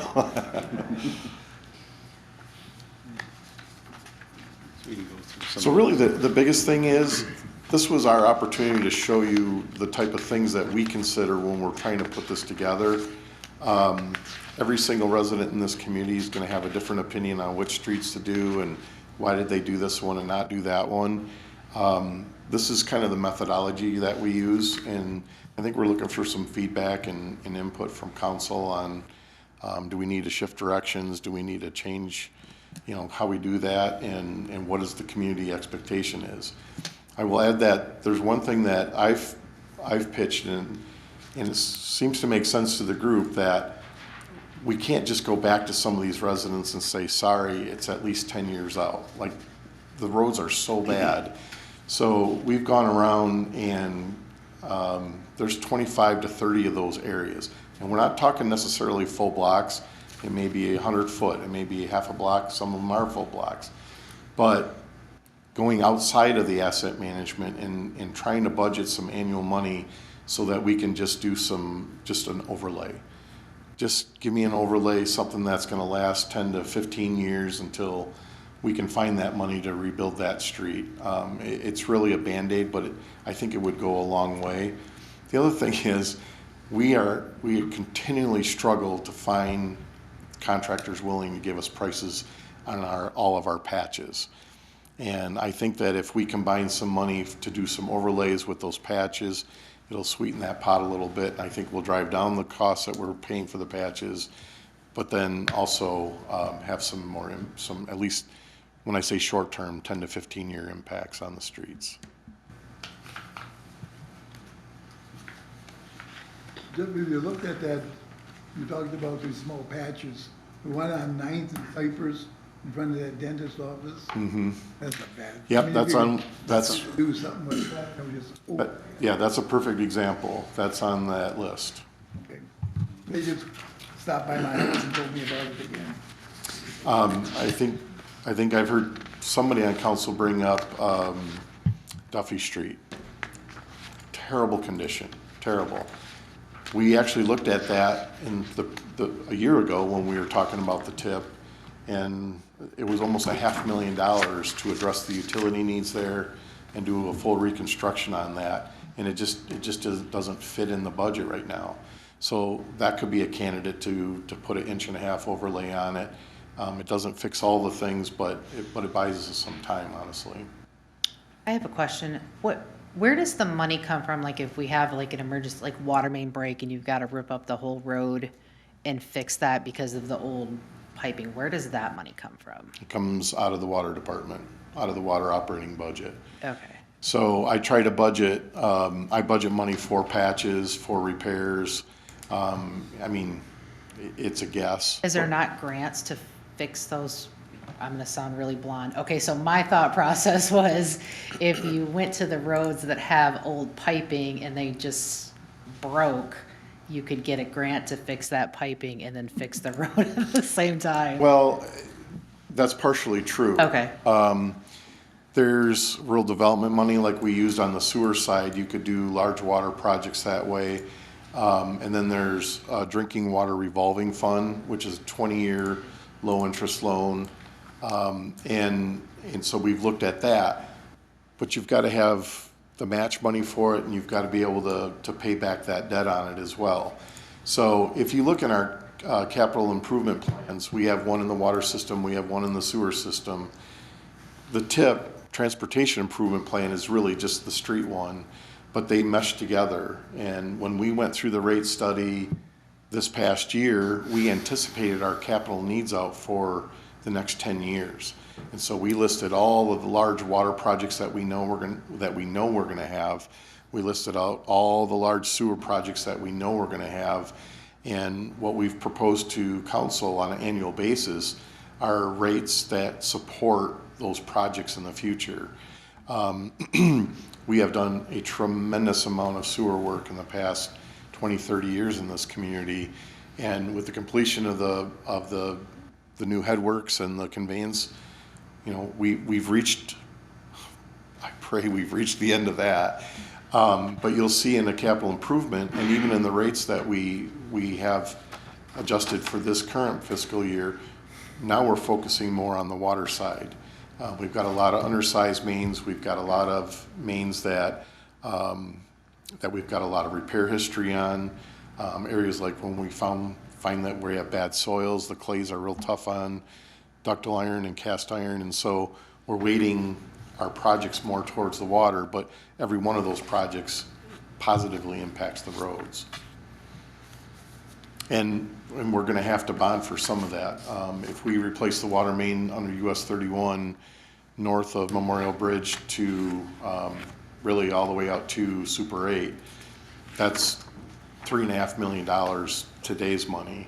So we know, and we built into that plan, that we're going to have to issue some debt for that, and we've made the rates or proposed the rates to cover the debt service on that.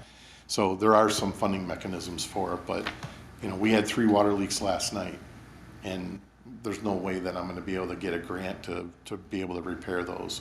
But there are monies in the budgets to make those patches and repairs. So I have a couple questions.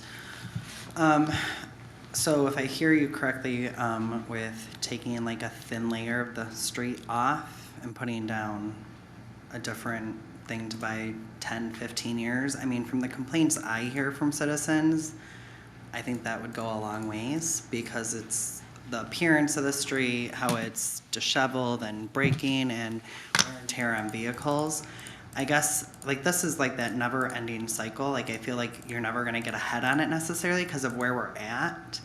So I guess if we don't do something like that, where are those street conditions gonna be 10 years out from now? They're only gonna deteriorate worse, in my opinion. Well, you have to think about, if we have 49 miles of streets, they get 1 year older every year, Yep. no matter what. So if you get 15 to 18 years of life out of that pavement, every year the time is, the clock is ticking. And so it really takes more investment. I mean, we're trying to do it as smart as we can. We're trying to impact the street network as much as we can. But if we're ever gonna drive that line up, it's just gonna take more investment. It really is. So is there another approach that maybe other communities are utilizing that maybe we could look at and to access more money? Sean, do you have any? From the funding side? You're talking from the funding side? Well, I guess I'm saying from funding source, or maybe they have a different approach in how they handle their streets. I mean, Is everybody doing it well? yeah, is there somebody who's doing like really well with this, and what are they doing that we can maybe come back and mimic or utilize some of the same concepts? So we work for a lot of communities and we're involved in a lot of associations, road commissions, city, MML, and we see this from all different directions. We do asset management plans for different communities. I would say that in terms of our approach, we're probably doing everything we can. We're doing a great job of leveraging grant money. Quite frankly, it's just the dollar amount driving the whole thing. I get, just to be blunt, I think we're doing pretty good with what we have.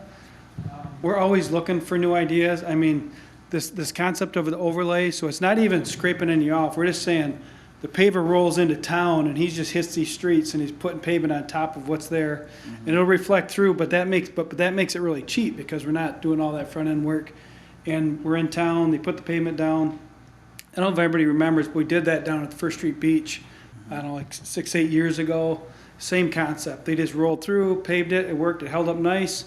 Sometimes you get reflective cracking, sometimes you don't. So this is an approach you won't see in any asset management manual, but it can make people happy, and it can buy some time as we look for other sources. But we're also giving up for it, right? There's once we spend the money on that, we're not spending it on something else. Right. But I think it's a stopgap we have to explore. I really do. Right. Well, I guess okay, so on the current rating system, let's say we have a street that's a 3, and we're not projected to touch that street for 10 years. Where is that street gonna end up 10 years down the road? Like, you're probably gonna be a 1 or negative, right? Yeah. I mean, somebody might fall in a pothole on that street if it just. Well, we just continue to patch the potholes, but it's never gonna get better. It won't heal itself. It just continues to deteriorate and get worse and worse and worse. Yeah. And then there's 3 things that kill city streets. One is what we're gonna have in the next week. We have 10 degrees today, so we've got frost driven in 18 inches deep right now, and it's gonna be 40 degrees next week. So we're gonna get surface thawing, we're gonna get all that water, it's gonna refreeze at night, warm up during the day.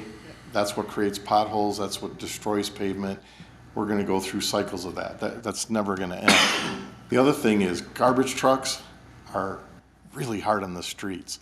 They're heavy, they stop, they go, they stop, and then the plows. When you're putting 200 pounds of down pressure to try to get the snow off the road, they catch those pucks, if you will, and they tear them out. And then my temporary fix is to put cold patch out there at $130 a ton versus paying $80 a ton for hot mix on a project. So. But I guess I view some of it as triage almost, right? Like, we might not be able to fix the root at this point, but if we can fix something and get 3 years longevity and the people on that street are happy with it Yeah, and buys time. when Sean was talking about the asset management and going for days on all the information, there's a couple key terms that we look at with each of the road segments. It's remaining service life, so what can you expect to get? There's, oh my gosh, it's been a while since I quoted these terms, but every treatment that we do, what's that? On place, is that what you're getting? No, but every treatment that we do has a return on investment, and actually, we track those. So whenever we do a project, that goes into Payzer on what we did, how we did it, and then we can track how the ratings fare out. So, you know, a chip seal in the county works really well. For us, it doesn't work that well. It gets up in people's grass and the storm sewers, and it's very abrasive. So we've been looking at different things like the slurry sealing. We did 7 miles of that 5-6 years ago. We're gonna do A Street this year. And I know Councilman Grabowski has asked, well, A Street's in pretty good condition. Why would we put anything on that? Well, it's just a very thin coating over the top that prevents the ultraviolet rays from getting to the oils in the current pavement. So it stops that deterioration. It helps fill in some of those cracks and helps to re-level it, and it gives the Payzer rating back up, but it also gives us some more service life out of that road. So we're always trying to look at those techniques and optimize them. The other thing that is important to understand, most of the streets in Manistee were built, 120, 130 years ago, but they were built with whatever they had available. So there's a whole bunch of railroad ballast available. Well, let's put that on Oak Street. And then over time, we'll pave over the top of that. But a lot of our streets came from cinders from the factories. The cinders aren't a good base. They allow the pavement to flex. When the pavement flexes, it cracks. When it cracks, it gets water in them. When you get water in them, it freeze thaws, and that's the end of a road. When we're rebuilding these roads, now we're putting in the proper drainage, we're putting in the proper base. So these roads, going back to mid-90s, really never have to be reconstructed again. Only the pavement has to be replaced. Because the base is gonna be solid, the base is gonna be good. And when we're looking at a mill and fill project, one of the things that the engineers do every year is we core those roads out a year or two in advance of when we feel like we're gonna do that project. So we know whether that's a candidate for a mill and fill, or we know we're gonna have to budget more money for a reconstruction. But once we get good base under all these things, then it's just managing the pavement. I could talk a long time on streets. That just reminded me of one, talking about good base, to go along with that. We work for the city of St. John's downstate, and they were very similar situation, similar population, don't have the additional funds coming in, so they're kind of limited on the dollars they have. And they put a millage up, and they spent a fair amount of time planning for it. They literally was part of that, selling it was a campaign. They had the streets they're gonna do, they were all mapped out, so everybody knew what they're in for. It was a 4 or 5 year millage, and because they had decent base in most of the community, they did mill and fill, and they covered a lot of ground. They didn't do everything, but they got all the roads that everybody was complaining about, and it was a good satisfactory project. Now immediately as soon as it's done, now they're starting to get old again, and they're starting to talk about how do we keep them up. So they're doing these asset management techniques. They're doing the cheaper overlays to extend their lives, but that's just an example of a different funding source. Just wanted to bring it up. So I was just going to add that I think hearing from council, the overlay is something we would explore a little bit more. We have, I think, Hospital Hill, that portion of the project's not going to be done this year, so we do have some flexibility there. We also have the streetscape with the DDA, and they're probably going to look for the city to contribute, and I think that's a good partnership to have on that project. So just a couple things to keep in mind, but I think feedback from council, if you want to, I can send you this. I want to thank Lucas for his hard work on this. I'll send this to you, but if you have some direction on, if you like the overlays idea, just let us know, let me know. Appreciate it. Done with this one? Okay. So we will have the fire department capital improvement plan discussion.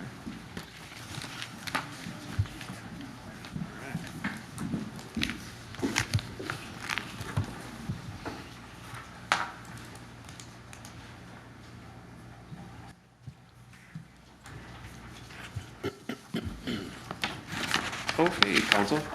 So the purpose of me coming up here and speaking with you today is to share with you my ideas for the replacement of some of our fire apparatus. All right, so, oh, Go down, press it down, oh, there you go. there we go.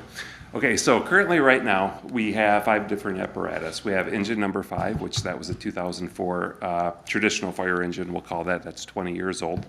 We have ladder number 5, which that was built in 1997, traditional ladder truck. Medic 5, 2020, that's our main ambulance. That's what they use 85% of the time when we respond to calls. We have Rescue 5, which that is our backup ambulance we use when Medic 5 needs service.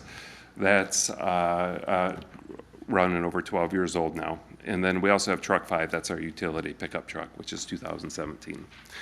So the apparatus that I feel we need to start focusing on for replacement would be the ones that I have in red. We have our 2004, our 20-year-old truck, our 27-year-old ladder truck, and a 12-year-old ambulance. And what we would replace those trucks, what I'd recommend replacing them is number 1, our ladder truck there. That's our oldest, really our most expensive truck, but it's our most robust firefighting rescue type of apparatus that we have. What the future truck would look like would really be something quite similar, the height, the length, axle. One of the main differences is ladder length. This would be the proposed apparatus that we'd be replacing with would have over 100-foot ladder on it, which is essentially the longest ladder that you can get on a fire apparatus, a ladder truck. The other truck that I feel needs attention is our ambulance truck. Rescue 5 is our reserve ambulance. That is currently 12 years old, and it has mechanical issues. It's been into the shop numerous times for hard starting issues, and just overall play in the age of the apparatus. It's a heavily worn apparatus. What we would replace that with would be another ambulance, which is the same style, shape that we currently have. There wouldn't be much of a difference there. Now, with our fire engine, currently, right now, that's 20 years old. What that would be replaced with would be another traditional type fire engine. However, what I would recommend would be more of a traditional style. The one above would be considered a commercial chassis, which would be like a semi-truck chassis. And what I would recommend is getting more of a traditional style fire engine, which would give us the benefits of compartment storage in that. Compartment storage is important within our fire department because the scope of our responsibility and the different types of calls that we respond to is growing. All right, so what that means is as our responsibilities grow with the types of calls that we respond to, it changes the amount of tools and the different type of equipment we carry. These fire trucks are essentially our toolboxes on wheels. All right, so the more storage space, more compartment space allows us to put the proper equipment we need to meet the needs of the community. The problem is these fire trucks, one of the struggles that I see is these fire trucks keep changing in size, and our fire station stays the same size. Okay, so our fire station was built in 1888, and back then, so that represents the first picture, you can tell the fire apparatus were much smaller, carts, wagons, and such. 1920s-ish is when they started changing to the motorized apparatus and phasing out the horses, wagons, and that. And you can see more in the 1990s, just the size of our apparatus are changing. And that's still true today. And that, I don't know, the last time our fire station was modified to fit the changing needs of the apparatus was in the 1980s. Our fire station used to have a basement and a wood floor. In the 80s, they removed that wood floor, filled it in with sand, and put in a concrete floor. to accommodate the weight of the newer and heavier apparatus. And I wanted to just put on your radar that these apparatus are going to continue to grow in size. They're going to continue to be heavier and just grow in size. And parking apparatus within our fire station is becoming more and more of a challenge. Like the example that I wanted to give you is Rescue 5, that would be located in the back of the station there. That would be our apparatus that's 12 years old, and I would recommend replacing, just to stay current because of the amount of call volume that we would go on. If we were to replace Rescue 5, the new ambulance would go where M5 is, okay? It's a little bit longer of a fire truck. So if that M5 goes to the back of the station, it gets tighter and tighter and tighter, all right? And that would be the same with our E5 there, our fire engine. If we were to replace that apparatus, and that would be a little bit longer. So the catch-22 that we're at here is that between the ambulance and the fire engine, something's got to give. We couldn't, at some point, we're not going to be able to fit these apparatus back to back in the fire station. And what I'd just like to put on your radar is we do have a vacant lot next to our fire station, and that we own in that. And just to start thinking about adding an additional bay or two onto the fire station. All right, we have a beautiful fire station. The public loves it. It's world record holder in that, and it's great to see the community and how much they support it and love having that building. But it does present significant challenges with fitting fire apparatus inside of it, and I think you would be best served to start thinking about how we're going to combat that with our apparatus. So that's my thoughts on replacing our fire apparatus. I have a question. So Sure. the fire trucks and the ambulance, we go countywide with those? There are mutual aid agreements in that to where if there's a fire call, okay, we would basically, we have an automatic aid agreement to where anywhere there's a fire within Filer, the city, and Manistee Township, all three of us go to the fire together. And the paramedics, we go all through. I'm just asking if we're the only ones funding these vehicles, the city. Currently, right now, all of our apparatus, the city purchased all of our fire trucks. Okay. If you could have one replaced today, which one would it be? Which apparatus? I would replace our oldest apparatus right now, which that is our ladder truck, Ladder 5. That's rounding 27 years old now. And what that is with these fire apparatus, these are custom-made apparatus. They don't, roll off an assembly line. And what that means is that there's a limited amount of replacement parts for these apparatus. So when we have a 30-year-old truck that was custom built with different parts, I feel it's just a matter of time before one of these really specialized parts breaks and is really going to be out of service for an extended amount of time until this part is basically fabricated in that. And also keep in mind, so when it comes to replacing these apparatus, some of this has to do with the COVID, but there is extended time. So ladder trucks, those are about 36 months out. If you order a ladder truck today, you're not going to get it for about 3 more years. If you order a fire engine, it's about 2 years. And an ambulance was a smidgen under 2 years from the salesperson that I talked to the other day. So there is an extended time that you have to wait before these apparatus get delivered. So if you replace the ladder truck, will it fit in the building now, or do you need to build the bay first to house the ladder truck? So the ladder truck, there is a limited amount of manufacturers that can get apparatus or a ladder truck into our station. I do feel there are several options that would serve our community well. It's tight, all right, but the firefighters are used to working in those close confines and really well. But yes, there is a ladder truck that would work that I feel would meet the needs of our community. But I mean, if we've got 3 years till we even get it, we could build something on that within that 3 years. That is a possibility, yep. And what that would do is that would open up a lot more manufacturers, maybe a little bit more competitive bidding and that too, because it's the size of the doors and then the length requirements, it really is quite a specialized, a narrow amount of manufacturers that would build a truck that could possibly fit. Are you thinking like building, like connecting to the current building, or just building a separate?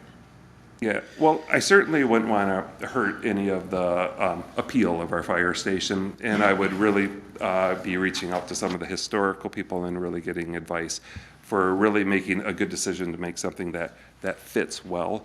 I could see something connected to the building, would make the most sense in that. With looking at this here, I think we would have an opportunity to have like a pull-through apparatus bay, so there would be doors. So where it says new apparatus bay, there'd be doors in front and doors in back, and you could basically drive around the back and pull through, so there'd be no backing. And that would have to be engineered out and figured out, but there is opportunity there. Okay.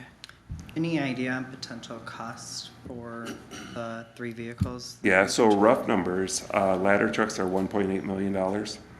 Fire engines are about $800,000, and ambulances are around $350,000. They're saying about 5% inflation a year is their guess. Now, are the fire trucks all part of the motor pool money? Is this something that we've had in the budget, or? Yes and no. The motor pool ordinance actually prohibits buying ladder trucks or pumpers out of the motor pool because of the cost that he just mentioned. The truck and the ambulances have been bought out of the motor pool and have been adjusted. The $350,000 for the ambulance is quite a bit more than what we paid last time, but things have gone up in price. So when we bought the ladder truck back in '97, there was an unlimited tax general obligation bond issued. So it's a bond that's supported by a voted millage, so it has to go to a vote of the public. But then you levy what's needed each year to make the bond service. And I think there may have been some work done on the station at the time too to kind of accommodate that, if I recall.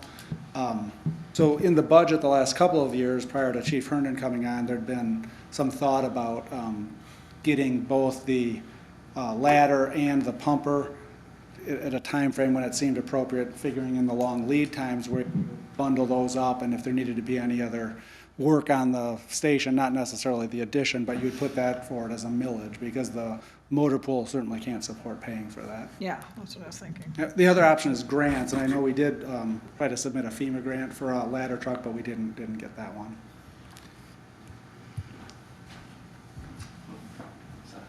Anybody else? No? Okay, thank you. Okay, citizens' comment. This is an opportunity for citizens in attendance to comment on municipal services, activity, and other areas of city involvement. Limited 5 minutes. Letters submitted to council will not be publicly read. Mr. Gamble. Thank you, Mayor. At the last council meeting, it was asked about the Kosciuszko Street, and I'll reach out to Aaron as well, but I did talk to Rachel Nelson from the land bank about future plans over there. She said they're looking at housing in the future. They are focusing on finishing out these demos. They still have, the land bank has a few more to do, so that's kind of their focus right now, but they are looking at housing in the future over there. And I just want to thank DPW for their work snow plowing. Seems like we've had 5 days of continual snow, but they've been on it, so I appreciate that. Thank you. Anybody else? Mr. Pratt. I just had a couple things. Can you, I guess I have a question, and I don't know if it's more appropriate for Mr. McCuller or Mr. Gamble, but the stretch on 3rd Street where we have the health department, planning and zoning building, and then the courthouse, who's responsible for shoveling that sidewalk or making sure it's clear?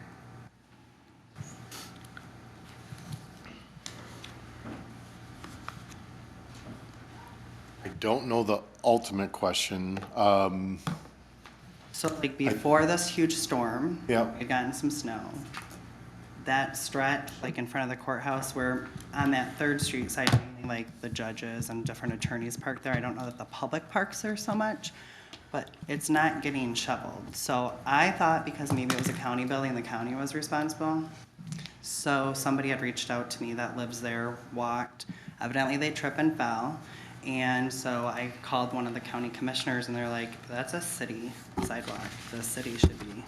It is a city sidewalk. I guess it's how you legally interpret what the ordinance is. And I think the county has maintained that in the past.